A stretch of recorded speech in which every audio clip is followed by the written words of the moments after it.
hospital bed aduda ningaidana ya tariba pibarel mamito tamna panglei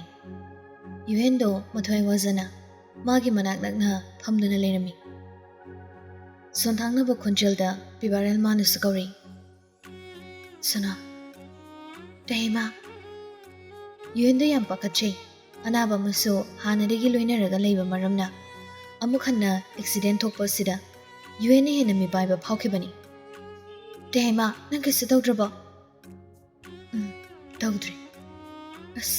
aidi kya da pakhatlure pakhatlanu ai kisu tawdri nungsikre mipai jawbi nupi uizabana yuhendi mabukning yamna nungsikre mata singna nungsikre wari du leithoktuna pibarel mana sanglei isai di kam dokre tehmana soktuna leiraga teiba mu isai sakhidro sana nang tehma bu warobra aina maram moiraga ayet atpam mayam ama nangona lehele tehma aina tehma da toina dum haisabadun aigidi tehma na pumna magni sana othok na sunung sida ko nangse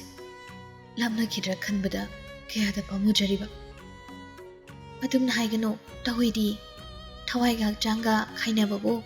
ahana kon leibro amata oina khaina gadabani matang sida runggi thongjilatuda kanaguma masu leblari lebriba misakaduda yenglaga yuen sanamana koksili iri chango irik to tamna changli irik pu uba sida pibarel made wakhala matade phamung managa duda cherama changsindana yuenna phida do thai iri sida phamsi irik to phida domna phamthai aduga mi ingna pibarel mongoda onsili iyamba nungairibra nungairi ngasai gi thawdok to aina soikibani iyambana amta ngakbiyo irik na hairibo phamdo pibarel loksin bangamde ingangakna yengduna lei pibarel na chamung na ribadu uraga yueno oina hairi iriki gari gani ngasai thokibado gyan manglama pibarel khudakta gyan lakhre o kisu kaidena soibubo kanana tambangambagi iyamba na bayabanadi thuna pharsi ko yamba nakhoi mayamgi bordagi thuna phabo izaragi kisiyam kana sokuna tabanina ngasi dum hanba yarni hayrabani adu yamba aino ina thilamora yare nangi mata mangnabani ayimda pau pikige yani de yamba kishu kaidi ai dum thinjaramagi ihe yagadrene nangbo yani yamba kemta khanbiganu khangre rik nangi lamunse poktonde tonsilaga leire ainasu nihiba yaba matang lakhinida yuhendi wangang khidre nupani duna sanaribo warido madu oina tasindana lekhre wari du se hena nungaina ba haidana irik namo makhata na phajilei ado yamba na no mahibi kibado ai ichanama lei haidana pibarel soilawi wakhalo serana na chakre adu irikti momo noktuna makhadai yambana ikutasina bidrabaso isa hakthingna duna thengnari hausiksu pibarel makok ngauri thuna gyan loksin bangamri yamba nungsira ekhoi mioi bagi punsise khanbana ma ohirakpana ma andamuki wahi sidadi UN gi thauraba misna anina irik mongoda onsili karigumba thamoida arotpa ma thamjada irikso penthokuna adabo hokre loikre laibakta tamlamdra haina khandokpa dabani kari upai di taruni natrani yamba pibaril khumdi yengmatamak yengi irik mongonda munna irikti arotpa leiti thamoida chingnabasu leiti haifum thokpa kharato adum haizare mopu salo haidana imani yam kanna haidana leire aisu kumpham ma khangri ima bu khuding mai leiduna chela leire kumdrabadi phazaroi khaladuna pibarel tapna khumei mathang chari kaino ima bu kino wahangano thijinaba taw ꯏꯌꯥꯝꯕ ꯑꯩ ꯋꯥꯐꯝ ꯑꯝꯇ ꯍꯥꯏꯖꯒꯦ ꯄꯤꯕꯥꯔꯦꯜ ꯆꯤꯡꯅꯔꯞꯇꯧꯅ ꯏꯔꯤꯛꯇ ꯃꯃꯤꯠ ꯂꯪꯈꯠꯇꯨꯅ ꯌꯦꯡꯉꯤ ꯃꯥꯏꯊꯣꯡꯗꯣ ꯍꯥꯏꯐꯦꯠ ꯂꯨꯛꯊꯗꯨꯅ ꯏꯔꯤꯛꯁꯨ ꯏꯀꯥꯏꯖꯅ ꯁꯤꯟꯊꯥ ꯍꯣꯏꯒꯤ ꯏꯃꯨꯡꯅ ꯑꯩꯕꯨ ꯄꯥꯝꯕꯤꯒꯗ꯭ꯔꯥ ꯅꯦ ꯍꯦꯛ ꯇꯥꯏ ꯄꯤꯕꯥꯔꯦꯜ ꯋꯥꯈꯜ ꯂꯩꯇꯥꯈ꯭ꯔꯦ ꯁꯣꯔꯗꯣ ꯃꯄꯨꯡ ꯐꯥꯅ ꯍꯣꯟꯗꯣꯛꯇꯨꯅ ꯑꯣꯍꯣ ꯃꯗꯨꯒꯤ ꯑꯣꯏꯔꯦ ꯅꯪꯅ ꯉꯁꯥꯏꯗꯒꯤ ꯀꯣꯏꯊꯣꯛꯇꯨꯅ ꯂꯩꯔꯤꯕꯁꯦ ꯑꯩꯁꯨ ꯏꯌꯥꯝꯕꯅ ꯐꯣꯡꯅ ꯍꯥꯏꯕ ꯉꯝꯗ꯭ꯔꯕ ꯑꯗꯣ ꯄꯨꯛꯆꯦꯜ ꯆꯥꯎꯕ ꯏꯅꯥꯎꯕꯨ ꯑꯩꯈꯣꯏꯅ ꯀꯔꯤꯒꯤ ꯄꯥꯝꯂꯣꯏ ꯑꯩꯅꯁꯨ ꯆꯠꯇꯨꯅ ꯏꯅꯥꯎꯒꯤ ꯃꯔꯝꯗ ꯋꯥꯔꯤ ꯁꯥꯒꯗꯧꯔꯤꯕꯅꯤ ꯏꯌꯥꯝꯕ ꯍꯟꯗꯛꯇꯤ ꯁꯣꯏꯍꯟꯕꯤꯕ ꯌꯥꯗ꯭ꯔꯦ ꯏꯌꯥꯝꯕꯅ ꯈꯔ ꯃꯇꯦꯡ ꯇꯧꯕꯤꯌꯨ ꯃꯁꯤꯃꯗꯤ ꯂꯦꯝꯅ ꯃꯥꯡꯍꯟꯈꯤꯕ ꯄꯥꯝꯗ꯭ꯔꯦ ꯏꯌꯥꯝꯕ ꯂꯩ ꯅꯪ ꯀꯔꯤꯝꯇ ꯋꯥꯔꯨꯅꯨ ꯌꯨꯍꯦꯟꯁꯨ ꯂꯩꯔꯤꯁꯤꯗꯤ ꯌꯨꯍꯦꯟ ꯑꯩꯅ ꯄꯜꯂꯛꯄ ꯑꯁꯤꯗ ꯏꯔꯤꯛꯇꯣ ꯌꯨꯍꯦꯟꯗ ꯌꯦꯡꯂꯛꯏ ꯍꯥꯏꯗ ꯌꯥꯗꯦ ꯍꯥꯏꯕꯒꯤ ꯃꯇꯥꯗ ꯌꯨꯍꯦꯟꯁꯨ ꯏꯪꯅ ꯑꯩꯈꯣꯏꯅ ꯍꯥꯏꯔꯗꯤ ꯁꯣꯏꯗꯅ ꯌꯥꯅꯤꯗ ꯅꯪ ꯀꯩꯝꯇ ꯈꯟꯒꯅꯨ ꯍꯣꯏ ꯅꯪꯒ ꯏꯌꯥꯝꯕꯒ ꯂꯩꯔꯤ ꯍꯥꯏꯗꯅ ꯑꯩꯁꯨ ꯋꯥꯈꯜ ꯆꯥꯎꯊꯣꯛꯅ ꯍꯤꯡꯂꯤꯕꯅꯤ ꯅꯈꯣꯏꯒꯤ ꯂꯨꯍꯣꯡꯕꯗ ꯑꯩꯅ ꯁꯔꯨꯛ ꯌꯥꯕ ꯉꯝꯈꯤꯗ꯭ꯔꯁꯨ ꯑꯩꯒꯤ ꯂꯨꯍꯣꯡꯕꯗꯗꯤ ꯁꯣꯏꯗꯅ ꯂꯥꯛꯄꯤꯌꯨꯀꯣ ꯃꯕꯨꯛꯅꯤꯡ ꯅꯨꯡꯁꯤꯕ ꯑꯃ ꯐꯥꯎꯅ ꯌꯨꯍꯦꯟꯁꯨ ꯈꯨꯝꯂꯩ ꯅꯪꯒꯤ ꯊꯕꯛꯅ ꯃꯔꯝ ꯑꯣꯏꯔꯒ ꯅꯪꯅ ꯂꯥꯛꯄ ꯉꯝꯈꯤꯗ꯭ꯔꯁꯨ ꯁꯤꯟꯊꯥꯅ ꯌꯥꯎꯕꯤꯔꯤꯁꯤꯗꯤ ꯃꯁꯤꯅ ꯑꯗꯨꯝ ꯄꯦꯟꯊꯣꯛꯂꯒꯦ ꯑꯋꯥꯕ ꯍꯥꯏꯕꯗꯣ ꯀꯩꯗꯣ ꯈꯪꯗꯅ ꯌꯥꯝ ꯅꯨꯡꯉꯥꯏꯅ ꯂꯩꯕ ꯑꯣꯏꯌꯨ ꯑꯍꯥꯟꯕ ꯏꯆꯥꯗꯣ ꯅꯨꯄꯥ ꯑꯣꯏꯅꯁꯨ ꯐꯪꯖꯕ ꯑꯣꯏꯔꯣ ꯌꯨꯍꯦꯟꯗꯨ ꯈꯨꯝꯂꯨꯗ꯭ꯔꯤ ꯃꯣꯃꯣꯟ ꯇꯃꯛ ꯅꯣꯛꯏ ꯄꯤꯕꯥꯔꯦꯜꯗ ꯑꯣꯟꯁꯤꯟꯗꯨꯅ ꯏꯔꯤꯛꯇꯣ ꯏꯌꯥꯝꯕ ꯑꯩ ꯃꯄꯥꯟꯗ ꯉꯥꯛꯇ ꯂꯩꯔꯨꯈꯤꯒꯦ ꯍꯣꯏ ꯉꯥꯏꯍꯥꯛ ꯄꯣꯊꯥꯖꯔꯨꯔꯣ ꯏꯔꯤꯛꯇꯨ ꯐꯨꯛ ꯍꯧꯒꯠꯂꯤ ꯔꯨꯝ ꯑꯗꯨꯗꯒꯤ ꯋꯥꯡꯃꯗ ꯊꯣꯛꯈ꯭ꯔꯦ ꯏꯔꯤꯛꯅ ꯍꯦꯛ ꯊꯣꯛꯈꯤꯕꯒ ꯂꯩꯍꯧꯔꯤꯕ ꯑꯅꯤꯗꯨ ꯌꯦꯡꯅꯩ ꯃꯤꯀꯨꯞ ꯈꯔ ꯃꯤꯠꯆꯥꯅꯩ ꯃꯇꯥꯡ ꯃꯇꯝ ꯆꯥꯗꯅ ꯃꯣꯃꯣꯟꯁꯨ ꯑꯃꯨꯛ ꯅꯣꯛꯅꯔꯤ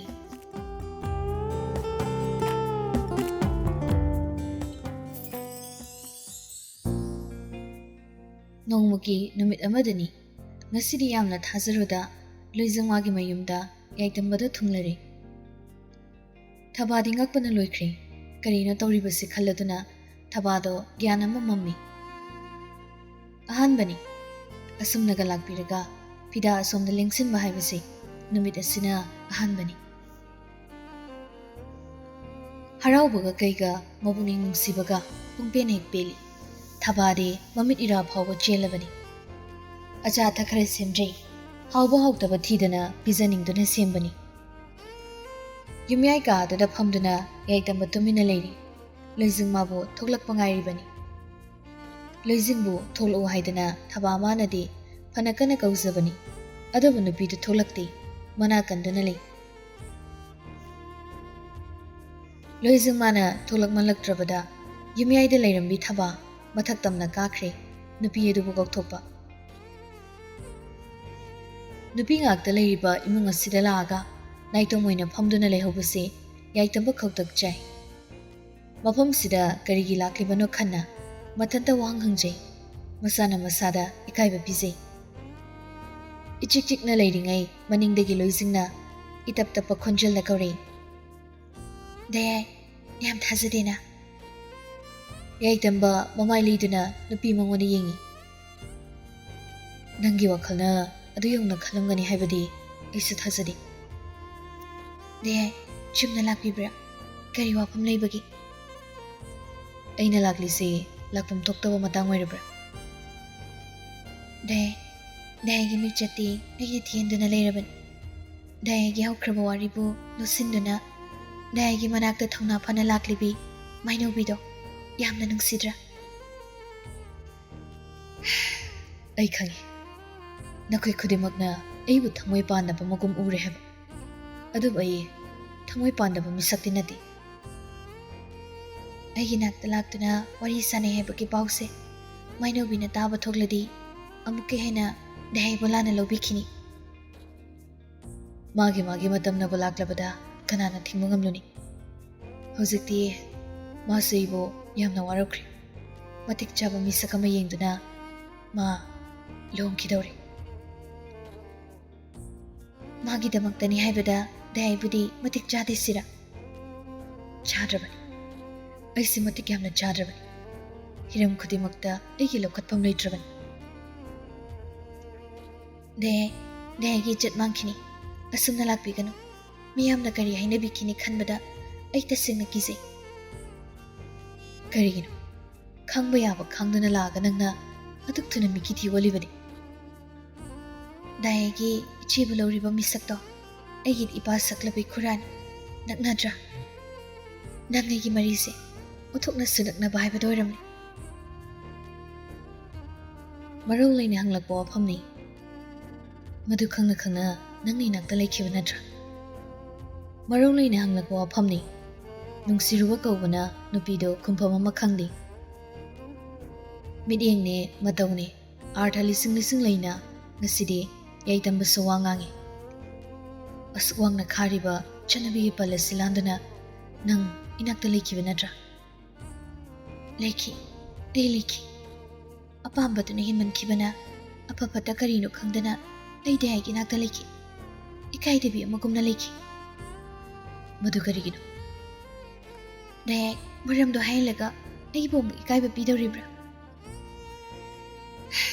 Ay nananagda lakli basi, nang ba ikay ba pinabagin hay na khanbra.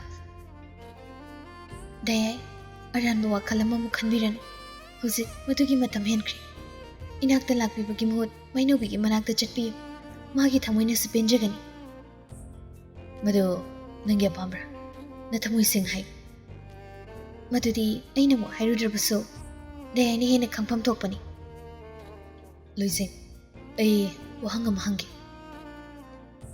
chatnabi ne henbra nungsibana lumbra ai khangde ai karimta khangde aibo hinganing natragana de ai banjana kai hobigan thamoi asina marolon bahudringai de chatpikro nangi thamoiduna kari pamne haibado aisu taragan khrage ikai khangdabi churol natana ihin bamata taba phanglo losing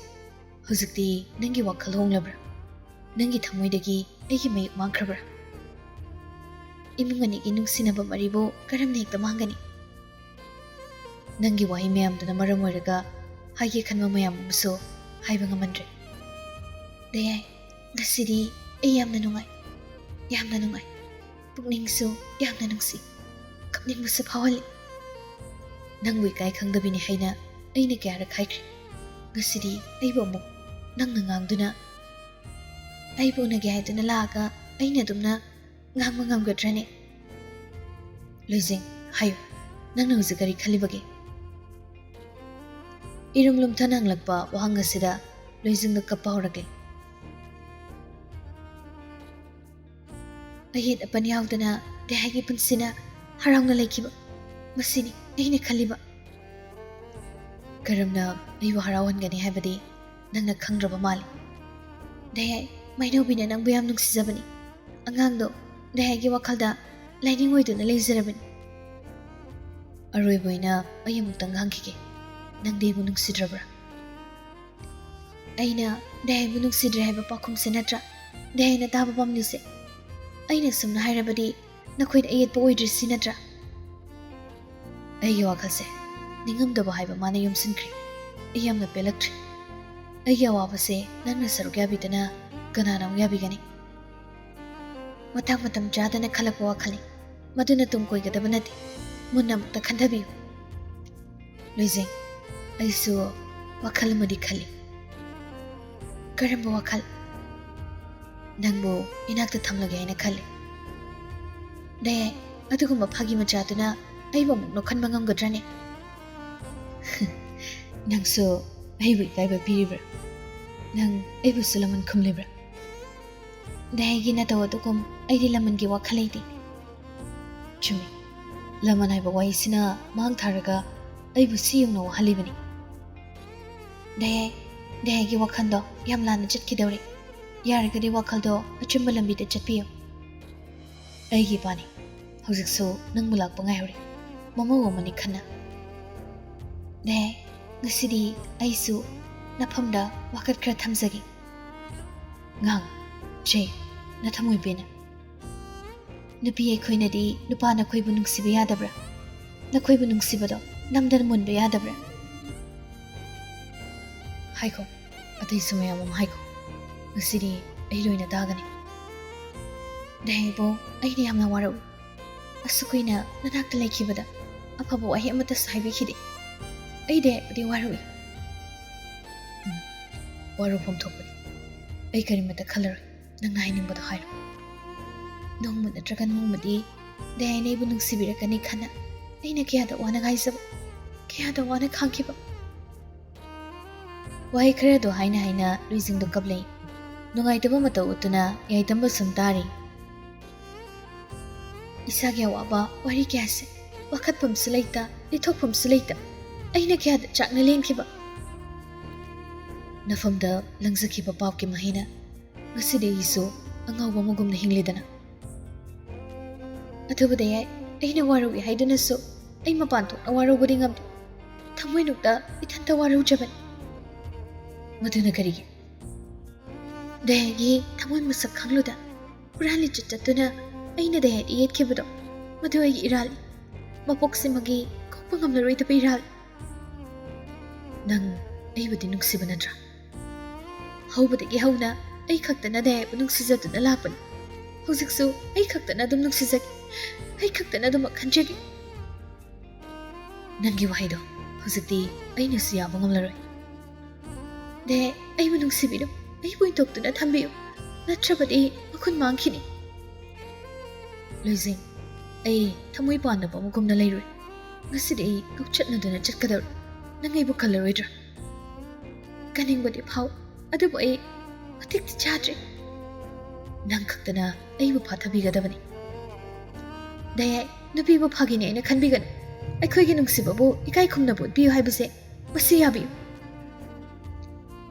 ꯉꯁꯤꯒꯤ ꯅꯨꯃꯤꯠ ꯑꯁꯤꯗ ꯊꯣꯛꯂꯛꯂꯤꯕ ꯌꯩꯇꯝ ꯃꯃꯥꯒꯤ ꯃꯆꯤꯟꯗꯒꯤ ꯊꯣꯛꯂꯛꯏꯕ ꯋꯥꯍꯩ ꯃꯌꯥꯝꯁꯤ ꯀꯔꯝꯅ ꯊꯣꯛꯂꯛꯄꯅꯣ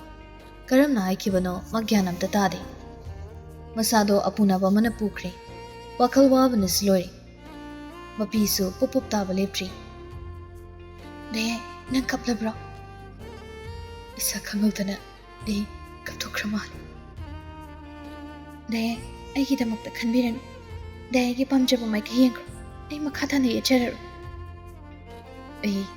ꯃꯐꯝꯁꯤꯗ ꯍꯔꯥꯎꯅꯗꯤ ꯂꯥꯛꯈꯤꯕꯅꯤ ꯑꯗꯨꯕꯨ ꯏꯀꯥꯏꯕ ꯅꯪꯂꯕ ꯃꯥꯏꯊꯣꯡꯁꯤ ꯄꯨꯗꯨꯅ ꯍꯟꯈꯤꯕꯗ ꯇꯥꯔ ꯃꯥꯜꯂꯦ ꯗꯦ ꯐꯔꯦ ꯑꯩ ꯍꯟꯈ꯭ꯔꯒꯦ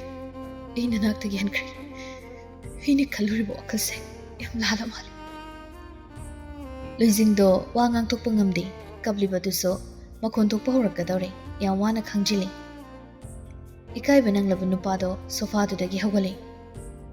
ꯂꯣꯏꯖꯤꯡ ꯅꯪ ꯑꯩꯒꯤ ꯊꯧꯗꯣꯛ ꯑꯁꯤꯒꯨꯝ ꯑꯇꯣꯞꯄ ꯀꯅꯥꯗ ꯊꯣꯛꯇꯕ ꯑꯣꯏꯁꯅꯨ ꯃꯁꯤꯒꯤ ꯃꯩꯆꯥꯛꯁꯦ ꯑꯩ ꯀꯅꯥꯒꯨꯝꯕ ꯑꯃꯗ ꯈꯪꯍꯟꯕ ꯄꯥꯝꯗꯦ ꯏꯀꯥꯏ ꯈꯪꯗꯕꯤ ꯇꯧꯉꯝꯕꯤ ꯑꯩꯒꯨꯝꯕ ꯅꯨꯄꯤ ꯑꯃꯁꯨ ꯑꯅꯤꯁꯨꯅ ꯊꯣꯛꯂꯛꯇꯕ ꯑꯣꯏꯁꯅꯨ ꯈꯟꯖꯤꯜꯂꯨꯔ ꯄꯦꯟꯊꯣꯛꯄ ꯊꯝꯃꯨ ꯀꯔꯤꯒꯨꯝꯕ ꯃꯇꯝꯗ ꯑꯩ ꯎꯅꯤꯡꯕ ꯐꯥꯎꯔꯛꯂꯕꯗꯤ ꯑꯩꯉꯣꯟꯗ ꯄꯥꯎ ꯌꯧꯍꯜꯂꯨ ꯑꯩ ꯅꯪ ꯎꯅꯕ ꯁꯣꯏꯗꯅ ꯂꯥꯛꯀꯦ ꯗꯌꯦ ꯑꯩꯁꯨ ꯑꯔꯣꯏꯕ ꯑꯣꯏꯅ ꯑꯃꯨꯛꯇꯪ ꯍꯥꯏꯖꯒꯦ ꯃꯩꯅꯧꯕꯤꯒꯤ ꯃꯅꯥꯛꯇ ꯆꯠꯄꯤꯌꯨ ꯃꯥꯒ ꯎꯅꯕꯤꯌꯨ ꯃꯥꯕꯨ ꯊꯦꯝꯖꯤꯟꯕꯤꯌꯨ ꯆꯔꯥꯡꯅꯔꯕ ꯑꯩꯒꯤ ꯋꯥꯈꯜꯅꯤ ꯑꯐꯕꯅ ꯀꯔꯤ ꯐꯠꯇꯕꯅ ꯀꯔꯤ ꯑꯩ ꯑꯃꯠꯇ ꯈꯪꯗ꯭ꯔꯤ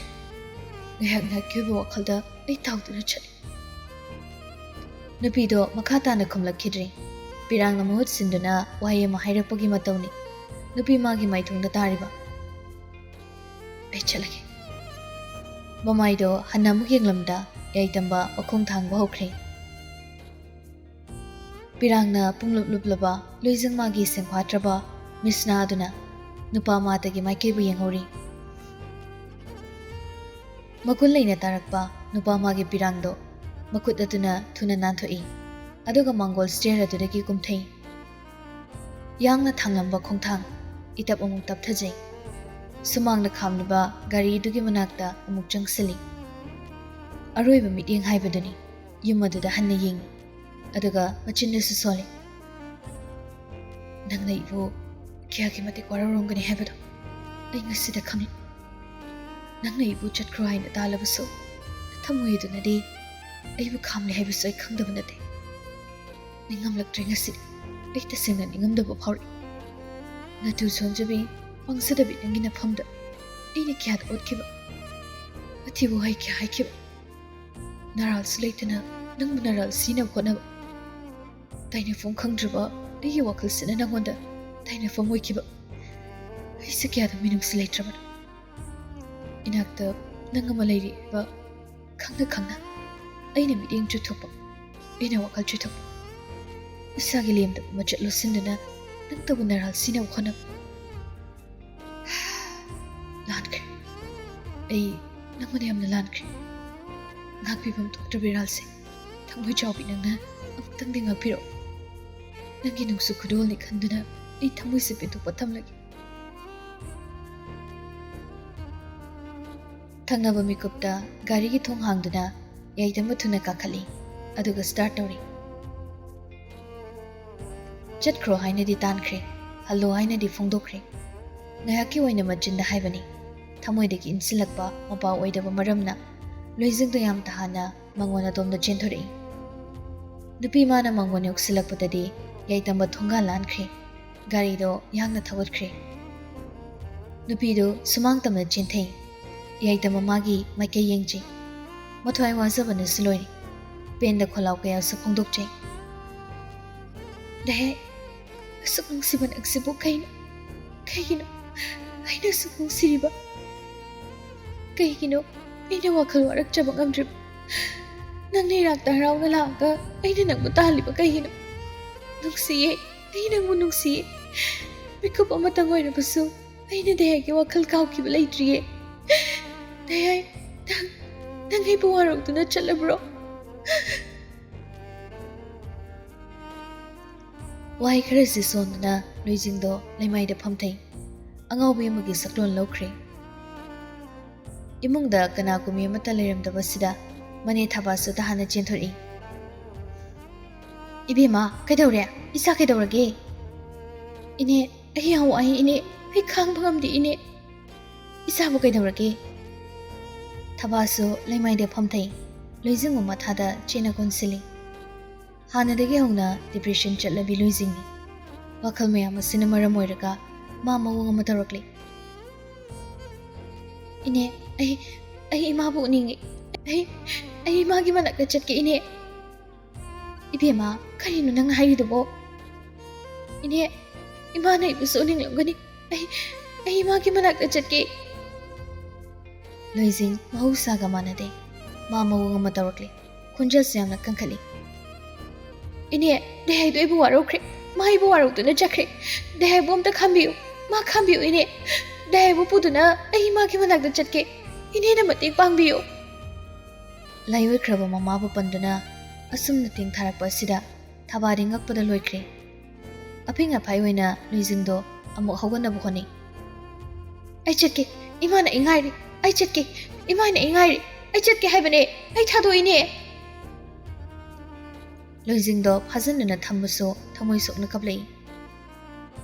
ꯏꯅꯦꯒꯤ ꯏꯕꯦꯝꯃ ꯀꯔꯤꯅꯣ ꯇꯧꯔꯤꯕꯁꯤꯕꯣ ꯏꯅꯦꯕꯨ ꯀꯔꯤ ꯑꯣꯏꯌꯨ ꯍꯥꯏꯕꯅꯣ ꯏꯅꯦꯒꯤ ꯏꯕꯦꯝꯃ ꯅꯪꯒꯤ ꯅꯇꯧꯁꯦ ꯏꯅꯦꯗꯤ ꯌꯦꯡꯕ ꯉꯝꯗ꯭ꯔꯦꯅꯦꯍꯦ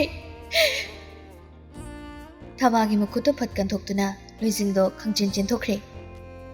ꯏꯕꯦꯝꯃ ꯅꯪꯕꯨ ꯀꯗꯥꯏꯗꯅꯣ ꯑꯃꯨꯛꯇ ꯍꯜꯂꯛꯈꯣ ꯂꯥꯛꯑꯣ ꯏꯅꯦꯒꯤ ꯏꯕꯦꯝꯃ ꯏꯅꯦꯗꯤ ꯃꯥꯡꯖꯔꯦꯗꯀꯣ